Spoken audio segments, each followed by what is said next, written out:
Labrīt, skolēni! Paldies tiem, kas ir kārtīgi izpildījuši pārbaudes darbu un atsūtījuši man.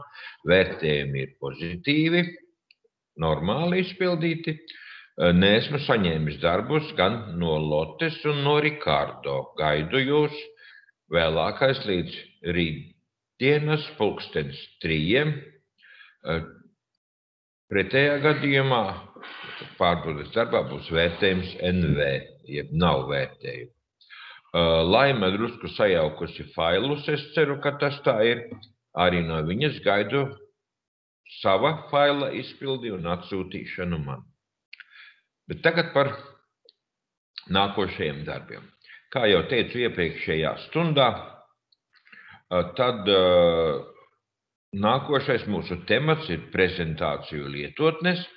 Un pirmās 2 stundas no šī temata mēs veltīsim programmai Microsoft PowerPoint.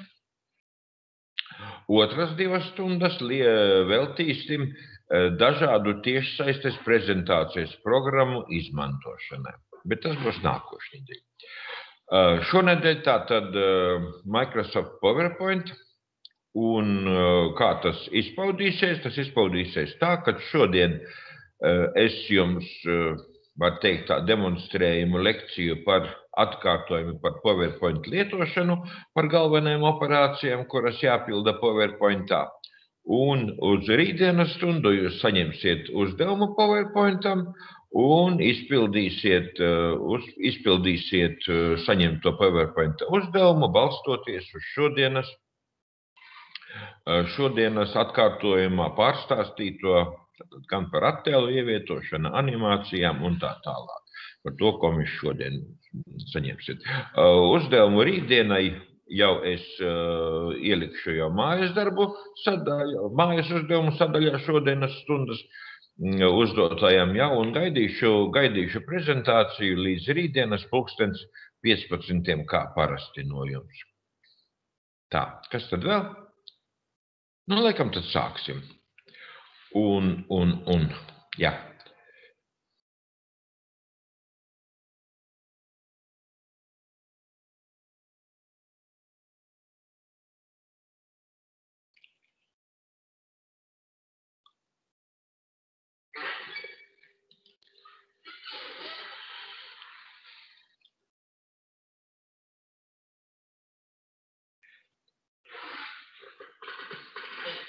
Es ceru, ka loks jums ir redzams un saprotams. Tad nu mēģināsim atkārtot visu to, ko mēs esam kādreiz mācījušies par Microsoft PowerPoint, un tas notika tālajā 2018. gadā, tad, kad jūs mācieties vēl 5.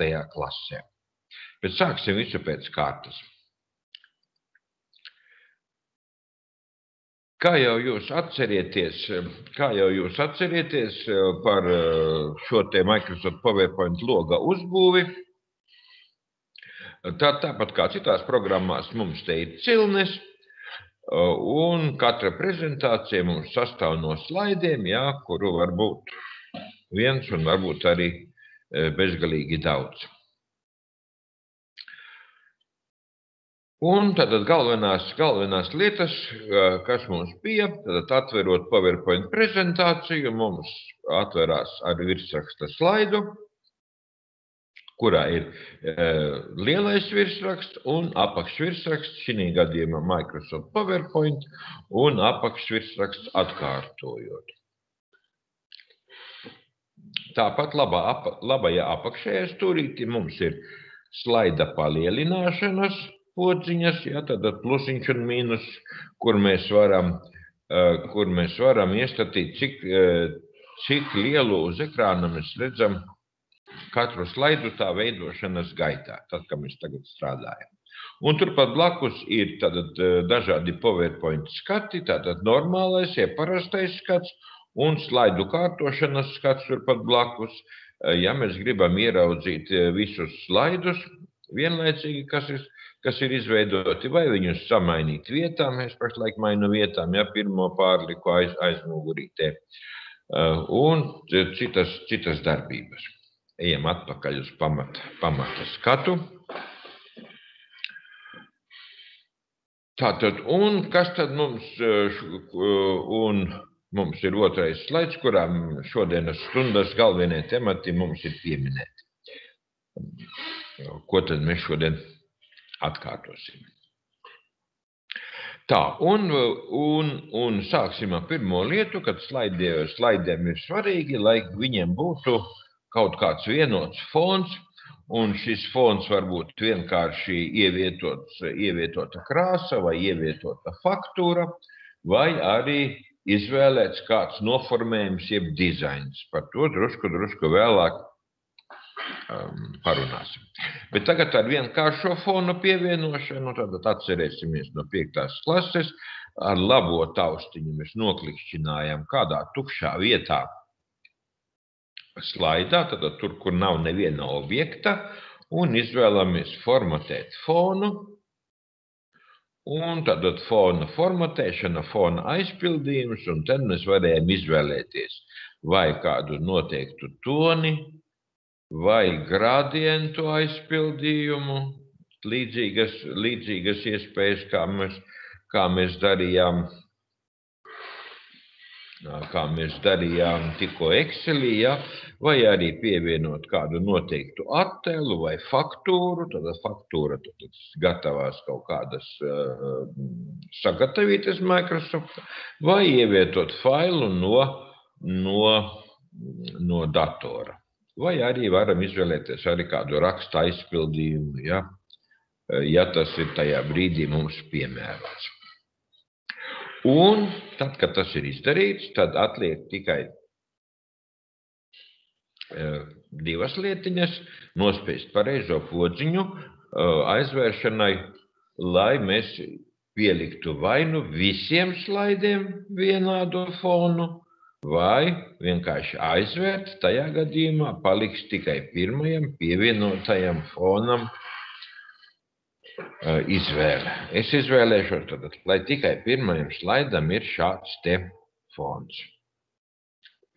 Tā, tad slaida fons ir pievienots. Nākošais mūsu saturā tas ir, kā tad pievienot jaunu slaidu un kā ievietot attēlu.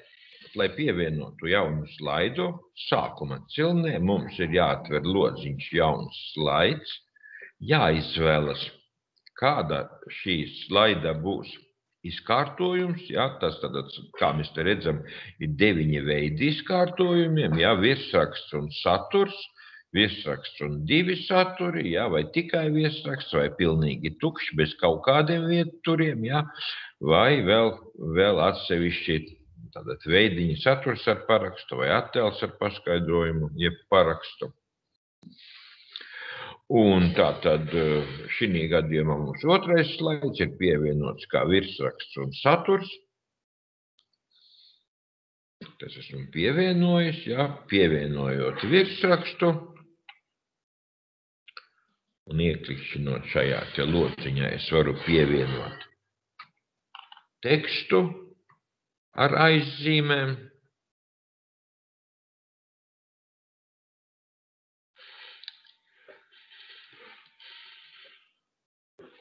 Un varu pievienot arī, ja man nav teksta, varu pievienot arī kādu attēlu, ja tam ir atbilstošs vieturis.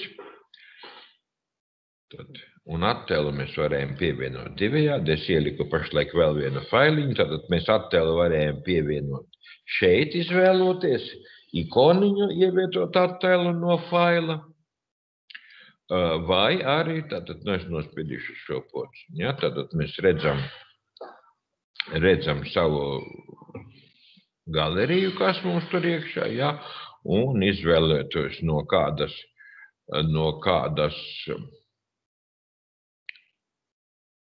mapes attiecīgu failiņu, mēs varam ievietot failu mūsu prezentācijā. Šī gadījumā mēs ievietojam failu Minolta. Vai arī tātad mēs otrs veids, kā mēs varam ievietot attēlu mūsu prezentācijā, tas ir cilnē ievietot attēls, un varam veikt šīs pašas darbības, tad izvēlēties mapi un izvēlēties vajadzīgo failu un ievietot to prezentācijā. Nākošais temats mūsu atkārtojumā. Es ceru, ka tas vēl ir prātā viss palicis, kā to varēja izdarīt. Nākošais temats, par ko mēs parunāsim, tas ir par zīmēšanu PowerPointā. Ļoti bieži PowerPointā ir nepieciešams pievienot paskaidrojošus attēlus, nevis attēlus, bet paskaidrojošus zīmējumus vai kādas schēmas, kas palīdz tam, kas skatās prezentāciju, saprast labāk tematu. Un tātad zīmējuma ievietošana izmantosim pilnīgi tukšu slaida izkārtojumā bez vietturiem. Un cilne ievietot ir sadaļa formas, kurā var izvēlēties, ko tad es gribu ievietot mūsu prezentācijā, un kādas formas, kuras arī tad ir sagrupētas, vai nu formas, līniju formas, kad es varu pats zīmēt līnijas, vai tas ir dažādas ģeometriskas figūras, vai dažādas citas specifiskas figūras, kas ir pieejamas PowerPointā. Un tagad drusku pazīmēsimies, pirmais uzzīmēsim taisnu stūri. Tātad izvēlos vajadzīgo formu, taisnu stūri, izvēlos bultu un uzzīmēšu aplīti, piemēram. Tātad tas ir viens variants, tātad uzzīmējot formu. Tātad šādas hierarhiskas ar bultiņām ļoti bieži tiek izmantots PowerPoint prezentācijās, kas ļauj mums kaut ko paskaidrot. Tad, kad esam ievietojuši formas, tad šīs formas mēs varam formatēt, jeb noformēt. Un tas izdarāms ir cilnē zīmēšanas rīki. Šī cilme mums parādās tad, kad mēs esam atlasījuši kādu uzzīmēto formu. Uzspiežu uz zīmēšanas rīkiem, un tad man jāmeklē sadaļa formas kontūra. Un vēl var izmantot kādas formas efekti. Tātad formas aizpildījums, tas ir kādā krāsā būs. Izvēlos vienu. Tāpat kā tas bija iepriekš, mēs arī šeit formā varam ievietot attēlu iekšā. Tātad tas var būt gan attēls, gan cits kas. Tātad arī bultu mēs varam noformēt. Šoreiz formas kontūra es izvēlēšos bultu biezāku. Šeit es varu pat izvēlēties pie formas kontūras bultiņas noformējuma veidu. Un varu krāsu izvēlēties. Un šeit, piemēram, es noņemšu formas kontūru bez. Tad, lūk, man palika ļoti skaisti formā ievietots attēls. Un tad viņš kaut ko paskaidro, uz kaut ko attiecas. Un tāpat formās mēs varam ievietot tekstu. Lai ievietotu tekstu, atlasu formu, nospiežu labo taustiņu, izvēlos rediģēt tekstu, un es varu tagad ierakstīt tekstu formā. Protams, tekstam es kā vienmēr varu izvēlēties arī krāsu, kādā man būs šis te uzrakstīts. Piemēram, zaļa krāsa, tas ir mums teksta aizpildījums teksta kontūrā ieraugāms. Vai arī sākuma cilnē, tur, kur mums ir par teksta noformēšanu runa. Tā, un kad zīmējums ir izveidots, lai viņu nejauši kādā rediģēšanas veidā vai citā veidā nesabojātu, mēs varam šo zīmējumu sagrupēt. Un, lai sagrupētu zīmējumu, atlasā uzzīmēto zīmējumu, un to var izdarīt divos veidos. Pirmais, tad līdzīgi kā tas bija mums programmā Molberts, noklikšķinām kaut kur augšas kreisajā pusītē un atlasot objektus, man ir atlasīti visi 3 objekti, atliek man nospiest labo taustiņu uz atlases, un izvēlēties no sadaļas grupēt, izvēlēties iespēju grupēt. Un lūk, man zīmējums ir kļuvis par vienu veselu, jā, kā redzēt, tad pārvietojot, viņš vairs nesabojājās, un viņu var arī, ja nepieciešams, nodublēt, tad kopēt un ielīmēt, jā, es varu iegūt 2 šādus zīmējumus.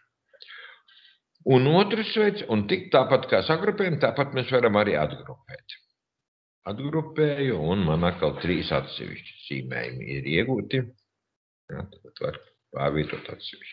Un otrs veids, kā varēja atlasīt, tad noklikšķinu uz vienā objekta, tad tas ir gadījumos, ja mums objekti neatrodas sevišķi blakus, jā, vai ir vairāki objekti, bet jāatlasa tik noteikti. Tad atlasu pirmo, nospiežu taustiņu kontroli, turu nospiestu un klikšķinot uz objektiem, tad, kad ir šāda te specifiska bultiņa parādās, redziet, bultiņa ar plusiņu, ja, tajā brīdī noklikšķinot, mēs esam atlasījuši objektu un atkal tātad grupēt, un varam sagrupēt mūsu zīmējumu. Tātad tā ir zīmējumu sagrupēšana un atgrupēšana. Un vēl bieži vien ir nepieciešams mainīt uzzīmētos objektus vietā. Uzzīmēšu vēl kādus 3 objektus. Paņemšu no citas sadaļas, piemēram, no bloku bultām kaut ko izvēlēšos. Šādu bultiņu. No remarkām paņemšu māku. Mākonītim aiz zeltainuma var mainīt šo te vietu, no kurienes viņš sākas. Un uzzīmēšu vēl no bloku schēmām kādu schēmu. Šos es uzzīmēju 3 objektus vienu otram virsū speciāli, noformēšu zīmēšanas rīki aizpildīju. Vienu ielikšu sarkanu, vienu ielikšu dzeltenu un viens paliks sils. Tātad ir nepieciešams bieži vien mainīt novietojumu, kurš objekts ir pirmais, jeb apakšā, kurš pēc tam un kurš ir augšā. Ja? Un to dara, tātad atlasot kādu no grupas objektiem un šeit podziņas pārvietot tālāk vai tuvāk, ja, tā atverot viņu vaļā, es viņu varu novietot priekšā, nu šī gadījumā tas ir mani priekšā, vai arī novietot aizmugurē, lūk, es noliku sarkano aizmugurē, un tagad bultiņu es varu pārvietot tuvāk, tad noliku priekšā, tad ar podziņā pārvietot tuvāk un tālāk, es mainu, kā tad man šie te objekti atradīsies attiecībā viens pret otru. Ja? Tas ir tāds objekta novietojuma maiņa. Nākošā lietiņa, ko atkārtosim, tas ir mākslinieciskais virsraksts WordArt. Ievietošu jaunu, pilnīgi tukšu vēlreiz slaidu un ievietošu māksliniecisko virsrakstu ar saturu atkārtojumus. Tātad ir ievietot, skatāmies WordArt, jeb virsraksts, izvēlos burtu veidu, ievadu tekstu, un kā redzēt, šeit mēs varam izmainīt teksta krāsu, teksta kontūru, dažādu, kādu mēs varbūt vēlamies. Jā, arī kontūras biezumu mēs varam tātad izmainīt. Un pie teksta efektiem mēs varam arī pievienot ēnu. Ļoti bieži es pievienošu tātad transformācijas, jā, es pievienoju tādu iespēju, lai man teksts būtu nedaudz izliecies pa visu formiņu. Ja? Lūk, tātad šāda te veida māksliniecisko virsrakstu es ievietoju. Ja? Tātad tas bija iespējams. Tur, kur zīmēšanas rīki, teksta aizpildījums, teksta kontūra, teksta efekti. Šīs te lietas pamainīt. Kā arī, protams, mēs varam arī sākuma cilnē, jā, izmainīt burtu lielumus, lai kaut kā tātad specifiskāk noformētu māksliniecisko virsrakstu jeb wordārtu. Nākošais temats, ko mēs atkārtosim, tas ir par dizainu jeb noformējumu pievienošanu. Tātad pašā pirmajā slaidā mēs ieliekam slaidam fonu, bet ir iespējams arī ielikt jau sagatavotu slaidu noformējumu. Un tas ir izdaļām, tātad atlasu otro slaidu, atlasu sadaļu noformējums. Tad es varu ievietot gan jau iepriekš sagatavotus slaidu noformējumus.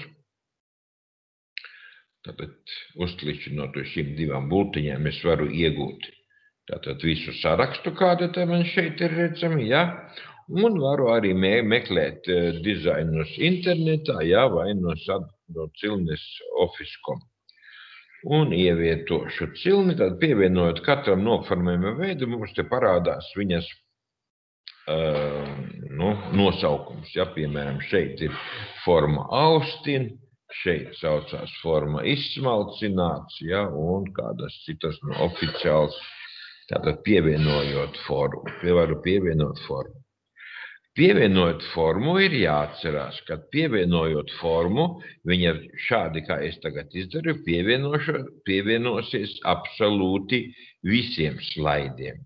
Bet, ja mums gadījumā vajag pievienot tikai vienam, tad atlas, piemēram, trešajam es gribu citu, tad izvēlās, kuru noformējumu grib, piemēram, šo te leņķi ar labo taustiņu uzklikšķinu un izvēlos lietot atlasītajiem slaidiem. Ja, tad šis noformējums parādīsies tikai tam slaidam, kurš bija izvēlēts tajā brīdī, kad es darīju šīs te darbības. Ja, tad noformējums arī palīdz lietotājiem padarīt savu prezentāciju atkal priekš skatītāja uzskatāmāku. Tad, kad esam ievadījuši saturu, esam ievadījuši attēlus, ievadījuši tekstu prezentācijā. Tātad ieteicams izveidot arī prezentācijā slaidu pārējas. Tas ir tātad veids, kādā veidā nomaina slaidi viens otru.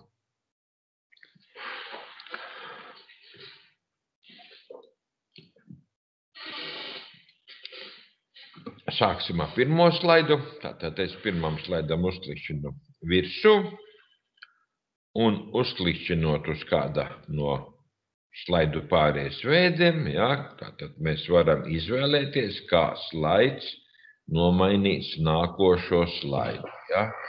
Dažādi veidi, un atkal mēs varam te visus iegūst, ja, visus slaidu pārējo veidus. Ja mēs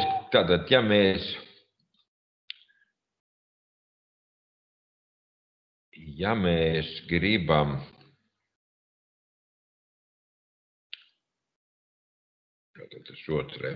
pievienot visiem vienādas slaidu pārējas, tad mēs atliek tikai izvēlēties pārēju un nospriežot lietot visam, Tad pilnīgi visiem slaidiem izveidosies šāda tipa slaidu pārēju, kā mēs izvēlējamies. Un mēs, protams, varam izvēlēties, cik tas ātri notiks, tad jo lielāks ilgums, jo lēnāk, ja? Un jo mazāks cipars, jo ātrāk slaida animācija, slaidu pārvietošana notiks. Un arī kā tas notiks, vai pēc spēles klikšķa, vai pēc noteikta laika nomaiņas. Ja mēs, piemēram, gribam attālināti noskatīties prezentāciju, mēs varam, lai automātiski nomainās, piemēram, ik pēc 10 minūtēm iestatīt. Un var arī pievienot skaņu, tātad slaidu apmaiņai, ja? Nomaiņai, ja? Piemēram, es ieliku aplausu.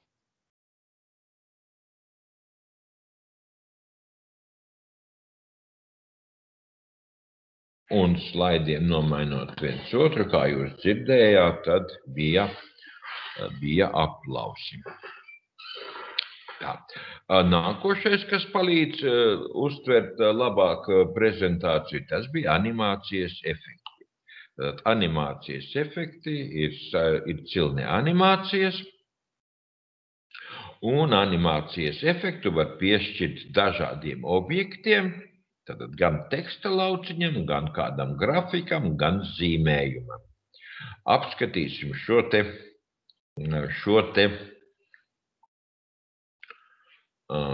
te variantus. Ja? Un sāksim pirmais ar tekstu.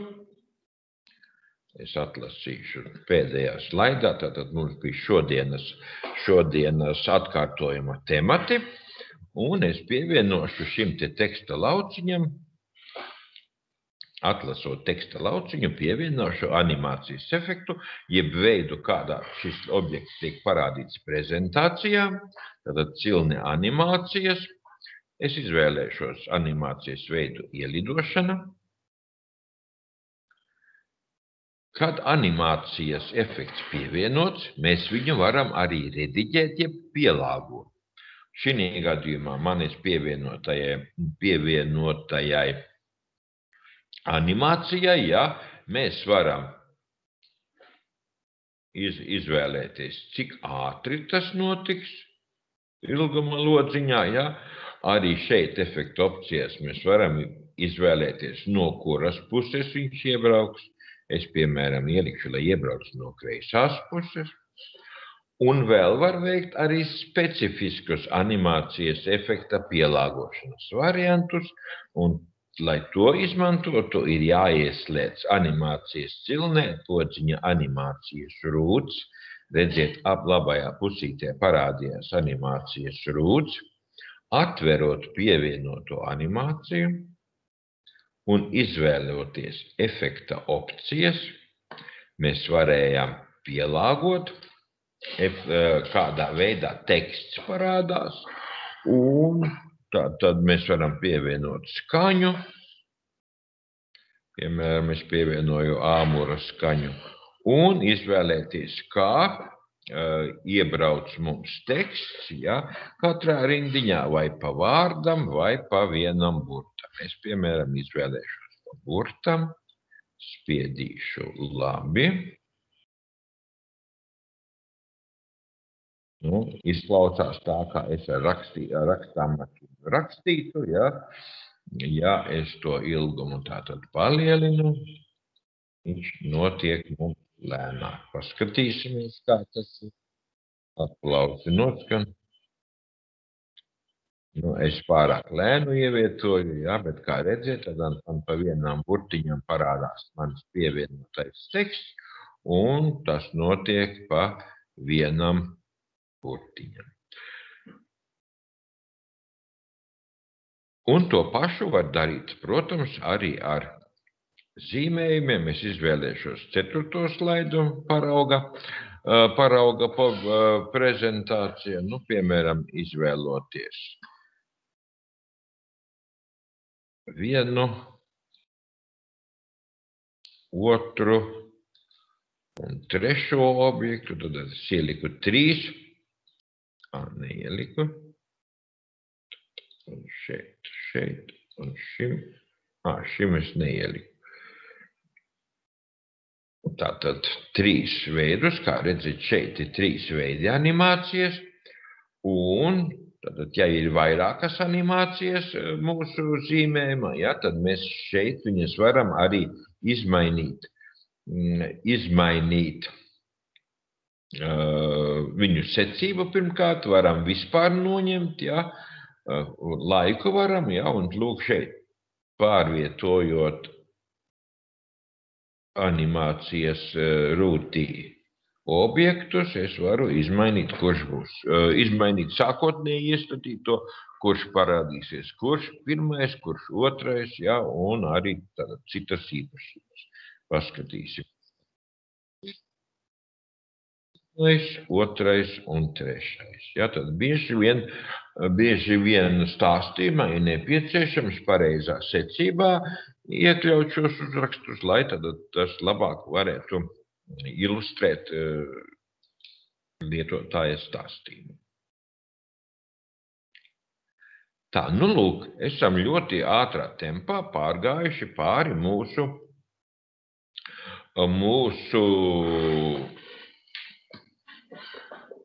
iepriekšējās gados iegūtajām zināšanām par PowerPointu, ja, tas ir par to, kā tad veidot prezentāciju, kā pievienot fonu, kā pievienot jaunus slaidus, kā ievietot attēlus, kā zīmēt PowerPointā, kā pievienot mākslinieciskus uzrakstus, kā noformējumu pamainīt, kā pievienot slaidu pārējas, kā pievienot animācijas efektus.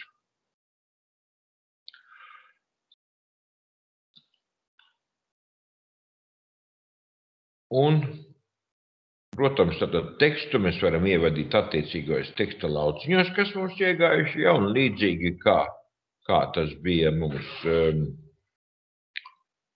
Wordā vai citur, ja, varam mainīt arī šī teksta īpašības, gan lielumus, gan krāsas, gan citas īpašības.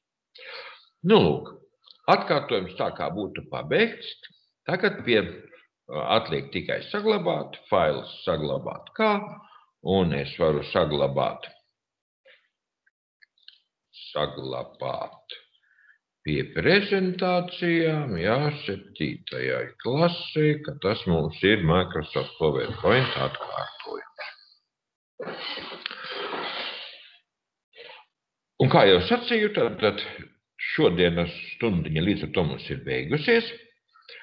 Nākošā stunda ir ceturtdien, un ceturtdienas uzdevums būs saskaņā ar e-klasi ievietoto uzdevumu izveidot prezentāciju lietotnē Microsoft PowerPoint un atsūtīt skolotājiem līdz 15. Uz redzēšanos līdz nākošajai stundai, kura būs ceturtdien, jā, bet tad mēs vizuāli nesatiksimies, jūs pildīsiet darbu, bet tad nākošā video stunda būs nākoša trešdien. Uz redzēšanos!